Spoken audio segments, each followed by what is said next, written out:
bicara masalah kanker, ya kanker payudara. Buat teman-teman sekalian, ya para bidan juga dan para pemerhati sekalian, jadi memang kanker payudara ini memang kanker yang paling banyak ya kita dapatkan, tidak hanya di dunia, tetapi di Indonesia juga sama. Masalah sadanis ini penting sekali, ya tidak hanya buat para ibu, para bidan, tetapi juga para ibu-ibu juga penting. Saya mendapatkan dan menyadari bahwa ternyata ya background pendidikan yang tinggi tidak menjadi hal yang penting untuk menyatakan bahwa dia ada sesuatu. Kenapa? Saya mendapatkan banyak yang meskipun backgroundnya S2 ke S3, tetapi tetap kesadaran untuk melihat dan melakukan sadari tadi itu tidak didasari berdasarkan kesadaran bahwa ini harus dilakukan. Kebanyakan memang dilakukan dengan khawatir, dengan takut-takut dan sebagainya. Ada yang pernah saya dapatkan mereka dengan benjolan selama 2 tahun. Untung saja ini adalah FAM, ya, tidak satu yang ganas. Nah, ini adalah gambaran kalau teman-teman sekalian melihat bagaimana bahwa breast cancer sendiri satu hal yang cukup banyak ya dibandingkan dengan kanker mulut rahim, cervix uteri, kanker paru, kolorektal, kanker usus. Ternyata memang kanker payudara ini 16,7% dan cukup tinggi. Dan ini ada beberapa gejala-gejala yang muncul. Nah, sebelum bercerita masalah gejala-gejala yang muncul, kita juga perlu mengetahui anatomi daripada si payudara tadi, ya. Jadi ada namanya dinding chest wall, itu dinding dada ya. Dan payudara itu pada wanita tidak seperti payudara pada pria, kebalik. Payudara pria tidak seperti pada payudara wanita, bahwa pada payudara pria itu dia rudimenter, tidak tumbuh.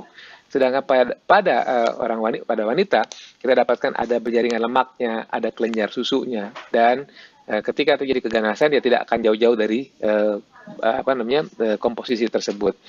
Nah, teman-teman juga bisa melihat di sini ada ototnya juga interkostal, nanti yang kadang-kadang juga terkena imbasnya setelah kanker itu akan berlanjut tambah di stadium 2 dan stadium 3. Dan tergantung daripada tumor itu mampir di mana, ya, apakah dia di duktal, di daerah kelenjar, ataukah di lobular, di daerah pendukung, ya. Dan ketika dia menyumbat kemana ke saluran kelenjar air susu, makanya kenapa salah satu gejala yang muncul adalah yang keluar nipple discharge, kita bilang. Jadi ada keluar cairan di puting susu. Itu sebagai akibat daripada adanya sumbatan di sana. Dan teman-teman perlu ambil, ya maksud saya keywordnya satu. Kalau ada seorang wanita datang dengan keluhan ada keluar cairan dari puting susu, tanyakan, atau kita lihat ini umur tua, umur muda. Kalau umur tua nggak mungkin dia nyusu, ya. Saya baru dapat tadi malam, kebetulan praktek tadi malam, pasien yang nyatakan, dok, saya pikir ini sisa-sisa air susu, padahal umur udah 4 waktu terkena 45 tahun, ya. Yeah. Karena mau mikir sendiri, halo, ini 45 tahun kemana ujungnya, anak udah segede. Jadi dia hamil ketika berusia 30 tahun. Sekarang dia umurnya waktu dia terkena 15 tahun, nggak mungkin kan sisa air susu begitu kira-kira, ya. Dan jangan lupa buat teman-teman sekalian, para bidan juga, ya, mengencourage, ya, memberikan semangat buat para ibu-ibu sekalian untuk tidak malu dan tidak takut untuk bertanya, kenapa sih kok seperti ini dan sebagainya. Ya, kemarin juga saya dapatkan mereka yang dengan kalau bahasa Jakartanya korengan, ya, di sekitar areola, itu juga salah satu tanda, ya. Salah satu tanda. Kemudian ya gejala-gejala lain adalah tentu adanya benjolan tadi, ya. Benjolan kadang-kadang kita bisa merasakan, ya, maksudnya pemeriksa, para ibu bidan, dokter dan sebagainya, perawat juga bisa melihat merasakan bahwa ternyata memang ada benjolan. Nah, itu kita mulai dari situ, kemudian mengeksplorasi lebih lanjut ke arah mana nih sebenarnya CA-nya tadi. Ini tadi sudah dilakukan sadanis, ya, periksa payudara klinis oleh dokter. Dan sadari, pemeriksaan payudara sendiri dilakukan, ya, seminggu setelah mens selesai. Dan dari penelitian didapatkan bahwa kandungan daripada sadari dilanjutkan dengan USG dan mamografi bisa menyingkirkan 80%, ya. Sadanis akan menyingkirkan 80% kanker ganas. Dan itu suatu hal yang murah meriah, nggak perlu teman-teman dapatkan harus membayar juga tidak, tetapi cukup mengetahui gimana cara melakukan pemeriksaannya. Kebanyakan yang kita dapatkan adalah ketakutan atau kekhawatiran. Kalau saya pegang nanti makin lama, ini sama kayak dulu zaman saya kecil. Kalau kita punya bisul, nanti kalau dipegang makin lama makin gede, hati-hati. Nah, padahal tidak seperti itu gejalanya. Ya. Dan ini tadi sudah Bully sampaikan juga mengenai ciri-ciri tadi. Sekali lagi bahwa perubahan warna kulit ya ke warna kemerahan, keluarnya cairan di puting, kemudian adanya permukaan yang masuk ya coak gitu, kemudian juga tertarik ya, retraksi maupun ada benjolan. Ini tidak jauh-jauh dari adanya benjolan di bawah kulit tadi. Ya, adanya memerah juga karena ada reaksi radang yang timbul di sana. Mengingat bahwa pada kanker payudara terutama itu terjadi pertumbuhan cepat.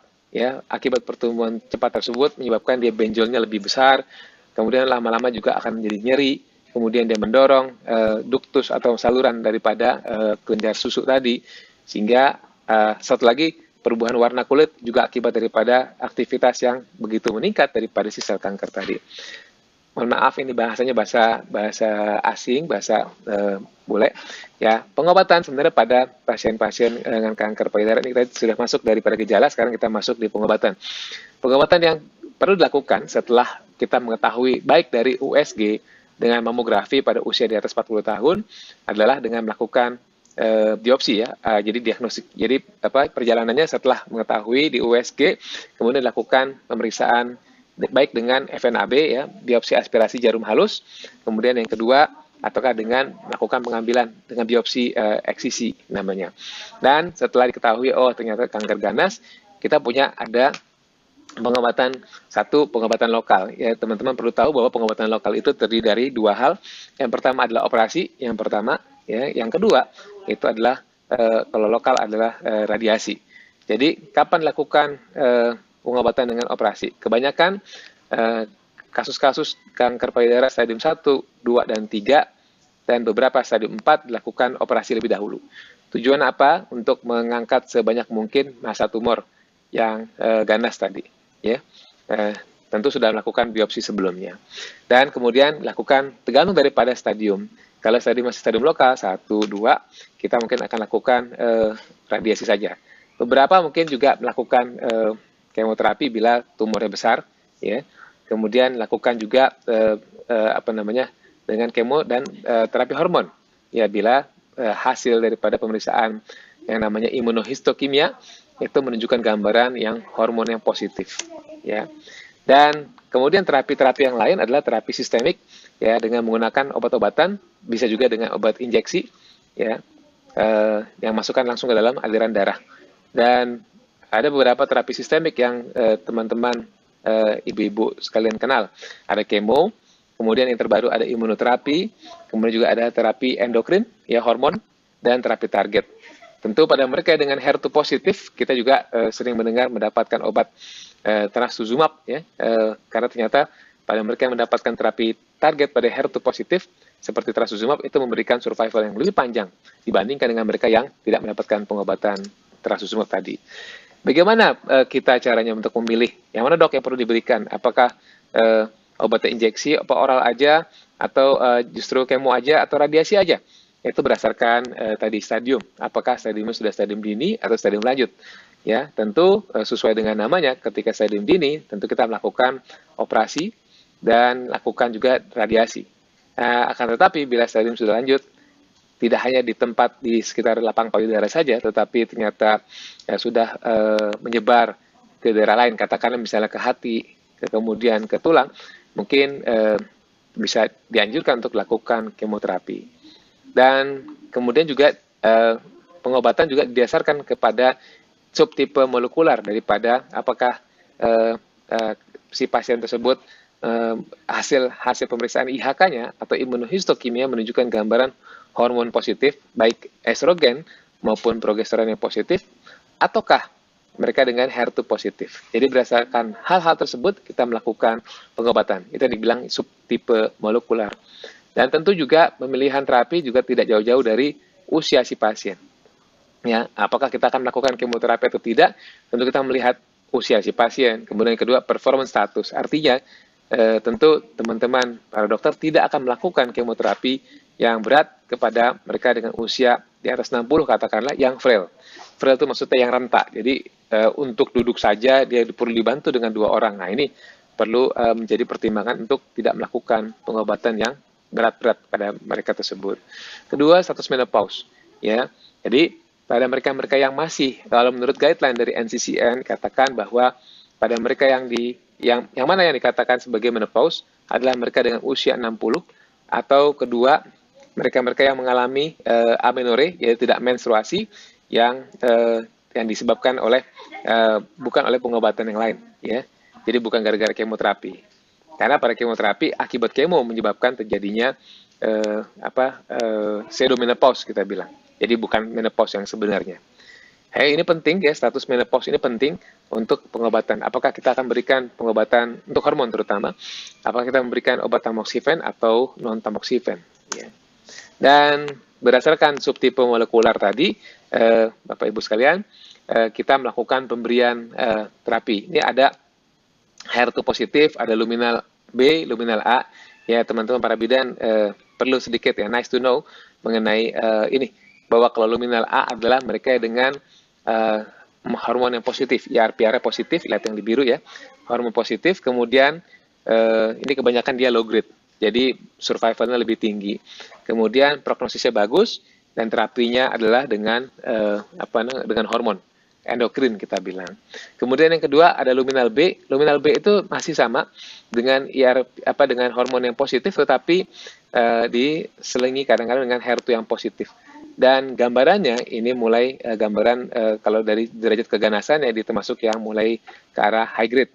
Dan prognosisnya ke depan itu tengah-tengah antara good dan poor ya, tengah-tengah. Dan pengobatannya pada mereka yang dengan HER2 positif adalah dengan memberikan trastuzumab ya, tambahan selain kemoterapi. Sedangkan yang terjelek adalah mereka dengan triple negatif dengan ER, PR dan HER2 yang negatif. Ini untunglah hanya terjadi pada 15-20% pasien dan biasanya memang jelek ya, hasilnya jelek. Tetapi memang Bapak Ibu sekalian, bahwa pada mereka dengan triple negatif ternyata setelah dilakukan genotyping namanya typing gen ya, kita mendeteksi lagi bahwa ternyata triple negatif ini ada bagian lagi. Triple negatif yang lebih condong ke hormon positif, triple negatif yang lebih condong ke HER2 positif, dan yang ketiga adalah triple negatif yang benar-benar truly negatif. Ini yang paling jelek. Dan usianya tidak lebih dari di bawah 2 tahun ya survive-nya. Meskipun kita dapatkan pada awalnya di stadium awal, tetapi ternyata progresivitasnya jauh lebih jelek. Ya. Kita lanjut dengan kemoterapi, ini pengobatan yang opsi pengobatan setelah dilakukan bedah, kemudian kita melakukan kemoterapi untuk membasmi tentu sel-sel kanker yang tersisa, sehingga benar-benar bersih dan risiko untuk muncul kembali lebih rendah. Ya. Dan pengobatan kemoterapi ini tujuannya juga untuk mengurangi risiko kambuh. Ada kalanya, Bapak Ibu sekalian, kita melakukan kemoterapi di awal, yang tujuannya sebenarnya adalah yang kita bilang namanya neoadjuvan.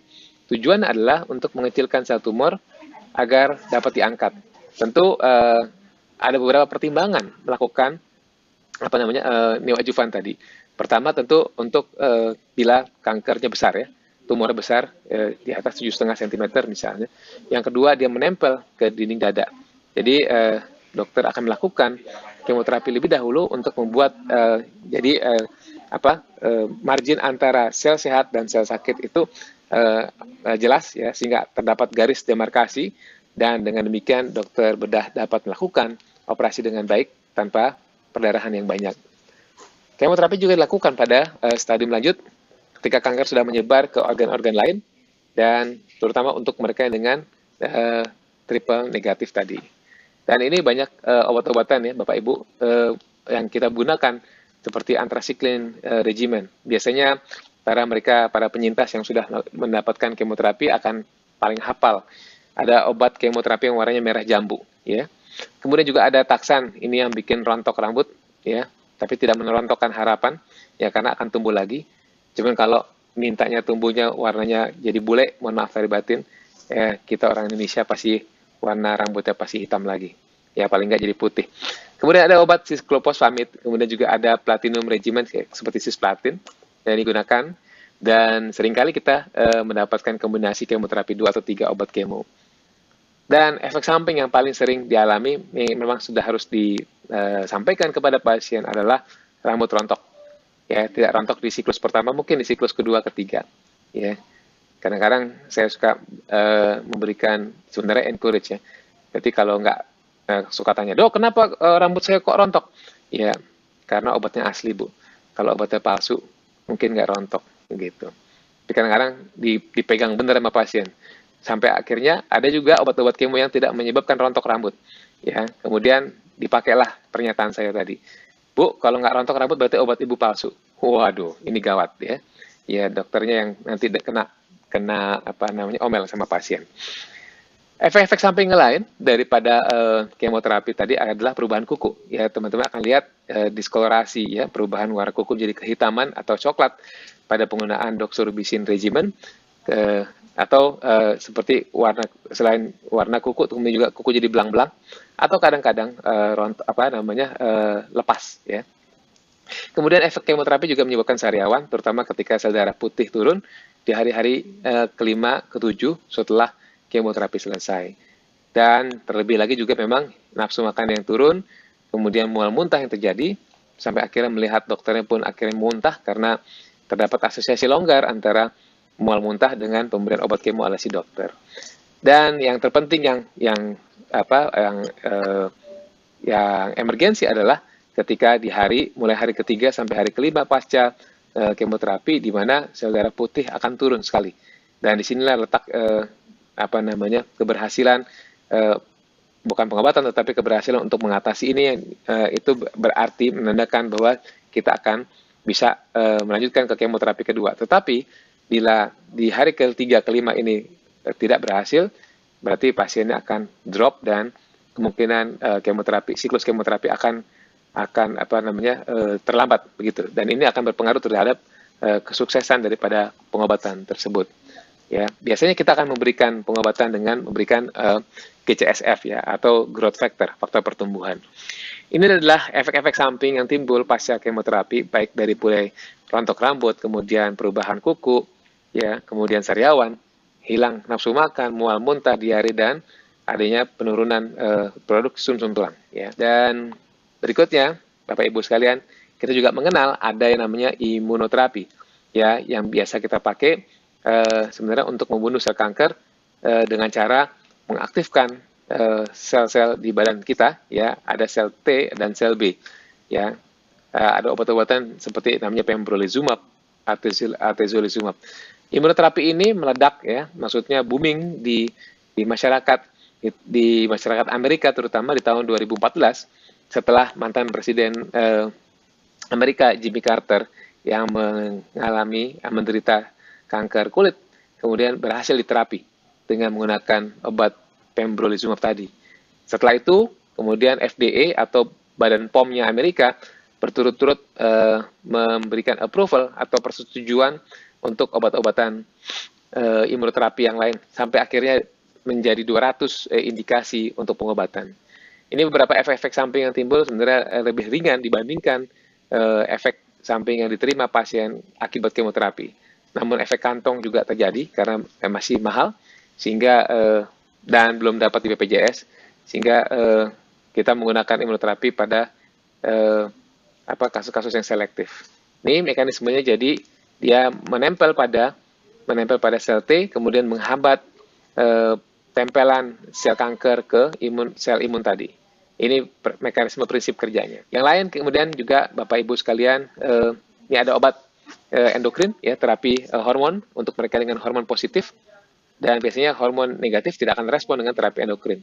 Ya, Bapak Ibu sekalian mungkin akan mendengar yang namanya obat-obatan tamoxifen, ya, letrozol, letras dan sebagainya, ya, yang digunakan untuk pasien-pasien dengan hormon positif.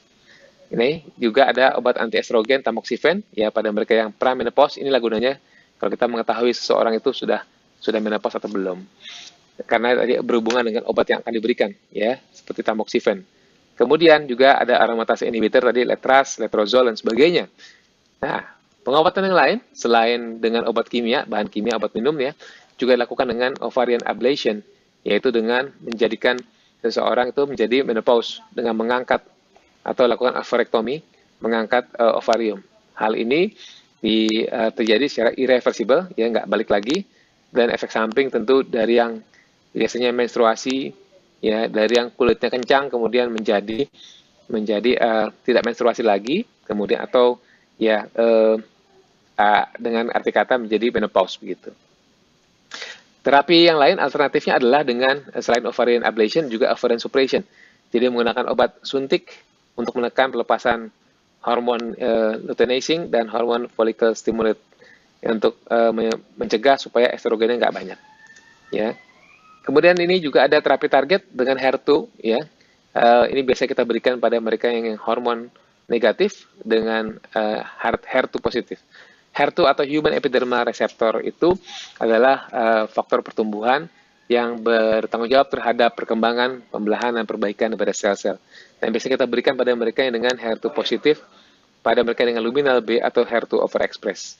Ya.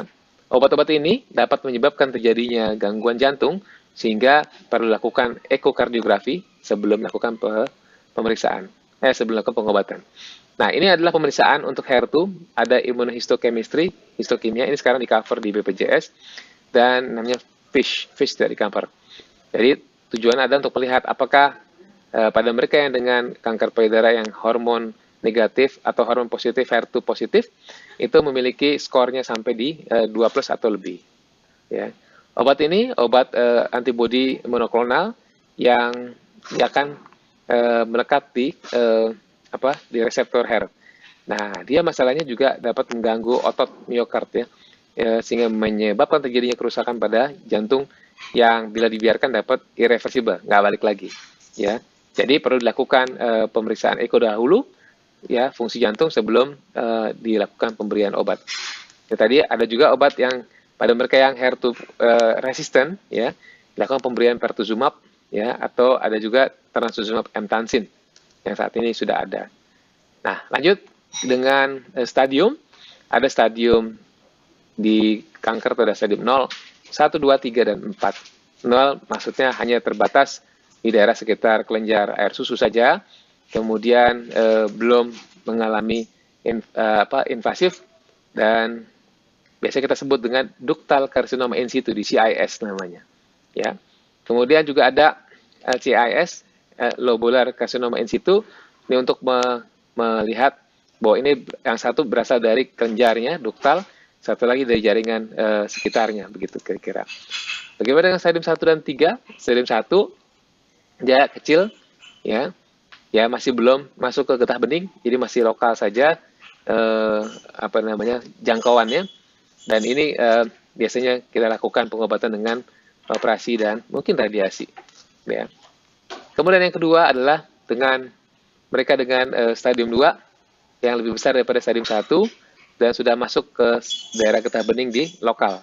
Sedangkan stadium 3 dapat kita lihat bahwa dia sudah ada di daerah sekitarnya, getah bening sekitarnya, lokoregional. Sedangkan stadium 4 ini adalah bila si kanker tadi sudah menyebar di sekitar getah bening di bagian lain, ya, termasuk juga di daerah organ yang lain.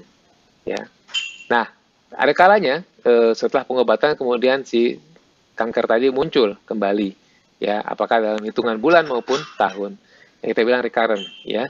Dan ini kadang-kadang recurrent ini bisa fatal, kadang-kadang juga progresif, atau kadang-kadang tetap di tempat yang sama, ya. Dan pengobatannya adalah tentu tergantung daripada kemunculannya. Nah, kalau seperti ini kita tetap akan katakan bahwa pasien ini menderita kanker payudara sesuai dengan stadium di awal, tapi mengalami recurrent, ya kita bilang recurrent atau relapse, ya terdapat di mana? Itu adalah penamaan, ya. Nah, ini penting sekali buat teman-teman sekalian. Siapa yang harus mengobati, ya pasien kanker payudara? Nah, berdasarkan opsi-opsi ini tentu pertama untuk di stadium 1, 2, 3, kadang-kadang 4, tentu breast surgeon, jadi ahli bedah tumor, ya akan melakukan operasi, ya untuk kanker tadi. Kemudian radio onko, ya dia akan melakukan radiasi. Dan medical oncologist ini adalah dokter yang akan melakukan pengobatan. Baik pengobatan kemoterapi, imunoterapi, terapi target, hormonal terapi. Dan bedah plastik bertugas untuk merekonstruksi daripada bagian yang sudah diangkat tadi. Dan tentu tidak lupa ya adalah patologi anatomi, di mana dia menjadi ujung tombak daripada pengobatan sebelum kita memulai pengobatan. Dan tidak ada satu dan lain yang lebih superior ya. Apakah dia bedah onkologi, atau dia radiasi onkologi, atau bahkan dia medical onkologi, semua sama memiliki kemampuan di tempatnya masing-masing. Yang salah adalah ketika dia tidak melakukan kerjasama yang baik, sehingga kemudian yang terjadi adalah pengobatan yang kurang tepat begitu kira-kira. Baik, nah tadi sudah dibahas juga masalah faktor risiko. Tentu ada, sekarang ini saya hanya bahas sedikit tentang BRCA 1 dan BRCA 2, Breast Cancer Antigen. Teman-teman tentu mengenal, meskipun bukan saudara ya, mengenal Angelina Jolie, di mana dia lakukan pemeriksaan namanya dengan gen BRCA, ya, BRCA 1 dan 2. Pada mereka dengan BRCA 1 dan 2, dia tidak memiliki kemampuan untuk menghambat pertumbuhan sel kanker payudara maupun kanker ovarium. Nah, itu yang terjadi. Jadi, apakah pada orang laki saja? Tidak. Pada anggota keluarga lain yang dapat terjadi kanker prostat maupun kanker usus begitu. Pada mereka dengan ada anggota keluarga yang BRCA-nya positif. Ini terjadi pada 12% kurang lebih populasi ya menderita BRCA-nya positif. Ya, jadi Bapak Ibu sekalian, tentu ibu-ibu banyakkan dan remaja putri. Jadi memang kanker payudara ini adalah kanker yang well known. Pengobatannya sudah well established, ya maksudnya well established udah benar-benar sudah ada, penelitiannya juga sudah banyak dilakukan. Jadi kalau buat saya terang benderang.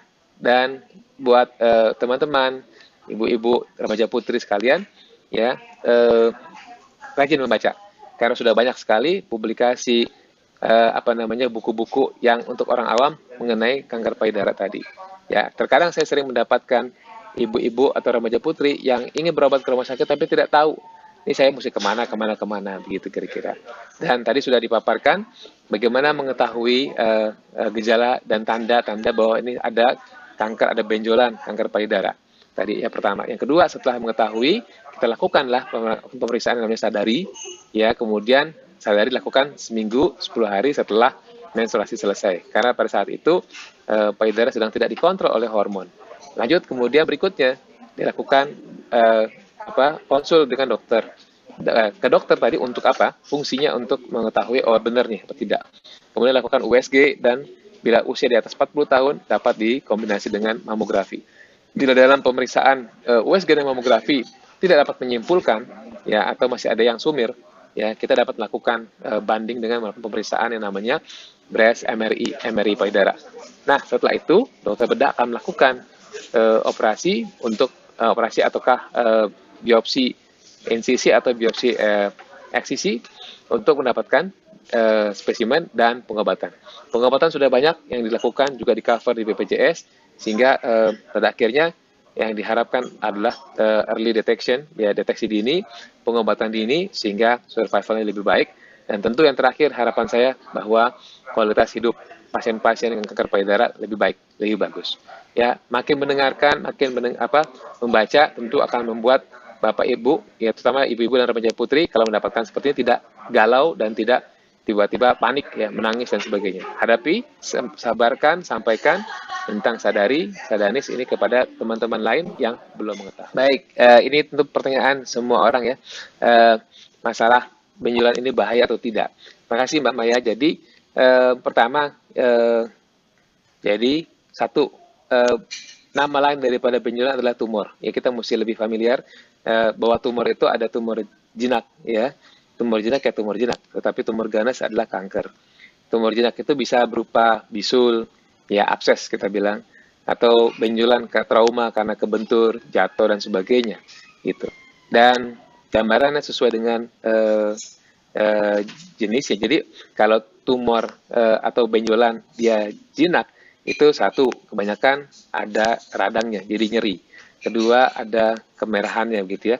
Dan yang ketiga dia mobile, maksudnya tidak tidak nempel. Itu adalah suatu yang kita bilang benjolan yang dikatakan jinak.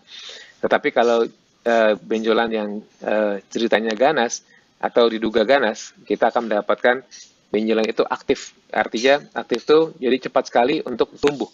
Satu, kedua, banyakkan painless, tidak ada nyeri. Ya.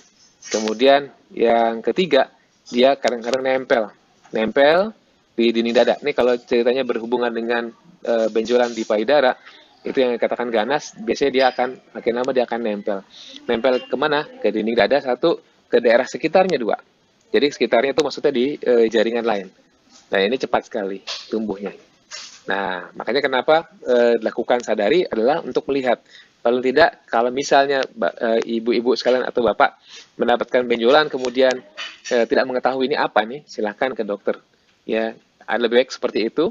Ya, karena banyak kan yang saya dapatkan nih di ibu-ibu muda dan para gadis kekhawatiran tidak mau megang karena berpikir ini sama kayak dulu cerita zaman bahala, zaman saya kecil dulu ya. Kalau benjol, kalau ada bisul nggak boleh pegang-pegang. Ntar bisulnya makin gede loh. Padahal tidak seperti itu. Jadi cukuplah istilahnya urat kaya yang menurun ya, jangan sampai sakit ya. Tapi memang ada, jadi ada yang bisa bukan menular ya, diturunkan. Kalau menular itu penyakit menular. Jadi ada mereka yang dengan BRCA yang positif yang diturunkan ke anak cucu, betul. Gitu. Tetapi ada juga yang tidak. Jadi pada mereka yang dengan BRCA yang positif itu ada berisiko untuk keturunannya atau keturunannya saudara-saudaranya itu juga akan memiliki BRCA yang positif juga. Sehingga dia berisiko untuk kanker payudara, kanker ovarium, untuk yang perempuan, yang laki, kanker prostat, kanker usus tadi. Jadi, kalau buat saya prinsipnya adalah pastikan bahwa dia, pikirkan kemungkinan dia kanker sampai terbukti tidak.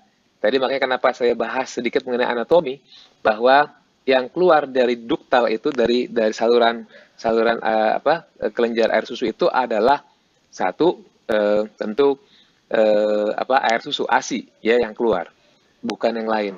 Dan pertanyaan berikutnya, dok, apakah bisa terjadi selain di luar hamilan kemudian keluar tetapi bukan kanker? Bisa. Ketika mbak stres banget, ya, stres sekali sehingga hormon prolaktinnya tinggi, ya, itu bisa terjadi. Bisa terjadi keluarnya air susu tersebut, ya, warnanya air susu. Tapi kita mesti lihat ya. Kedua itu. Ketiga, kalau warnanya sudah warna bening, kemudian atau bahkan darah, ini pikirkan kemungkinan kanker dulu, ya, sampai terbukti tidak. 80% kemungkinan kanker, Mbak. Ya, jadi jangan khawatir dulu, karena makin dini ditangani akan makin baik, makin bagus. Ya, ini kalau saya ngomong nggak boleh baperan ya, maksudnya gini. Jadi mungkin di antara teman-teman sekalian ada yang penyintas kanker, ada juga yang memang tenaga kesehatan ya, atau ada juga tenaga kesehatan yang juga CA juga ada. Jadi satu, memang yang terpenting adalah bagaimana menemukan dalam stadium yang dini.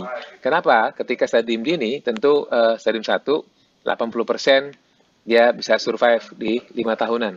Ya, sekali lagi jangan baper masalah 5 tahunan, karena 5 tahun itu adalah penelitian yang dilakukan hanya sampai 5 tahunan gitu.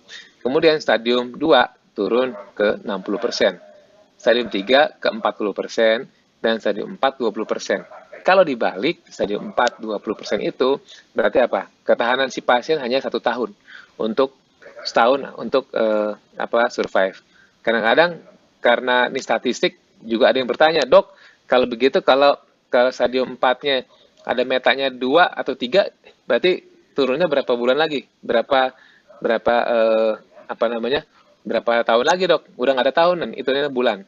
Ya, tapi dengan pengobatan dia akan lebih panjang, ya, survivalnya, begitu kira-kira. Baik, jadi tergantung daripada pertama tergantung daripada pengobatan ya. Jadi yang pertama yang jelas di sisi yang ada kankernya tidak boleh, tidak bisa disusukan. Yang kedua tentu si ibu akan menjalani pengobatan, ya, dan pengobatan itu kebanyakan itu menyebabkan air susunya habis, gitu kira-kira. Jadi kemungkinan besar akan harus terpaksa apa namanya, ada PASI ya, pengganti ASI, begitu kira-kira. Baik, terima kasih Bu Ani. Jadi sebenarnya ini sebenarnya pertanyaannya nih nggak, saya rasa nggak berhubungan dengan bawah. Memang metformin kita gunakan sebenarnya untuk untuk mereka dengan apa namanya, dengan gangguan kehamilan seperti PCOS tadi. Tetapi uh, ada penelitian di tahun saya lupa 2009-2010 yang mendapatkan bahwa ternyata metformin sendiri dapat dipakai sebagai obat untuk mencegah kanker. Ya, dia adalah obat yang dipakai sebagai yang namanya insulin sensitizer, dipakai pada pasien-pasien dengan diabetes, ya, metformin.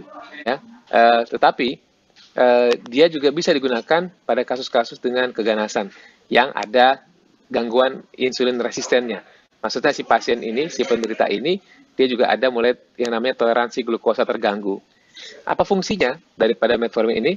Metformin ini dia merusak ya powerhouse daripada si pabrik energi daripada sel kanker tadi. Jadi bisa dipakai sebagai terapi alternatif begitu kira-kira untuk pengobatan kombinasi dengan obat-obatan yang sebenarnya begitu kira-kira. Itu.